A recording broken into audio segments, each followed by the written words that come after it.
Okay, let me break this down.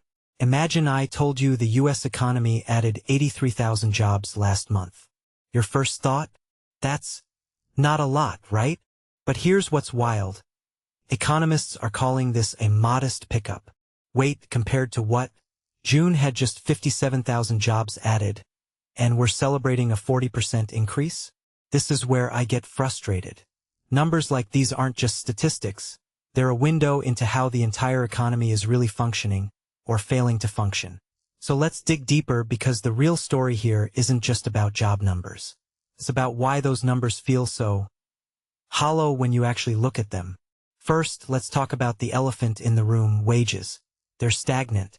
Even though average hourly earnings supposedly rose 0.3%, that's barely keeping up with inflation, which is still at 3.5%. Diane Swank, the KPMG economist, calls this a trough in wage cooling. But here's my question. If wages aren't outpacing inflation, what's the point of this recovery? People aren't feeling richer, they're feeling poorer. The average person is still getting crushed by gas prices at $4.06 a gallon, up 36% since February. And yet, the Fed's main focus is fighting inflation by hiking rates. Does that even solve the problem? Or does it just make things harder for homeowners and small businesses? Now, let's dissect the sectors driving this job growth. Education and health services are leading again. But is that sustainable? Those industries are essential, sure, but they're not exactly indicators of a booming, innovative economy. Meanwhile, leisure and hospitality might rebound after a brutal June. Shruti Mishra calls this a modest rebound, but I'm skeptical. If people are barely keeping up with their expenses, are they really going out to eat or travel more?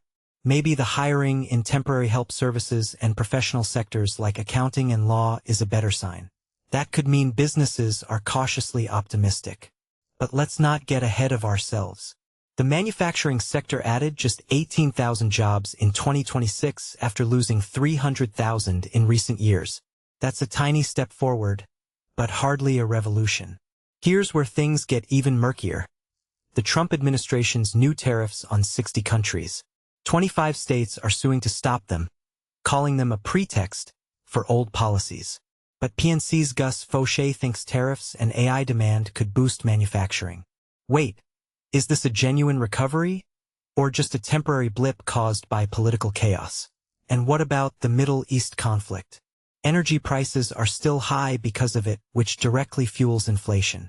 So even if the labor market is solid, the Fed's obsession with inflation might force another rate hike in September.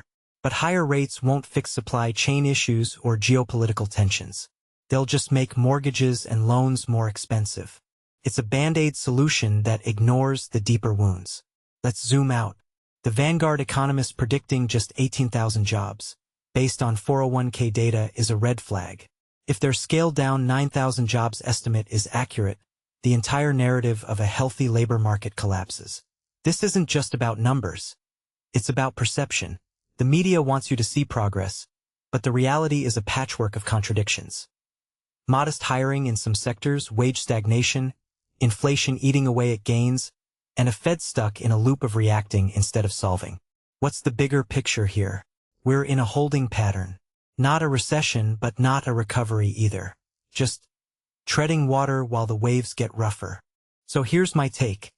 This jobs report isn't a win. It's a reminder that the economy isn't fixed. It's just slightly less broken than last month. The real question is whether the Fed's next move will be a gamble that backfires. Higher rates might slow inflation, but at what cost? And who bears that cost? The average worker? Small businesses? Or the banks that caused the mess in the first place? I'll leave you with this. If the economy is solid, why does it feel like we're all just trying not to drown?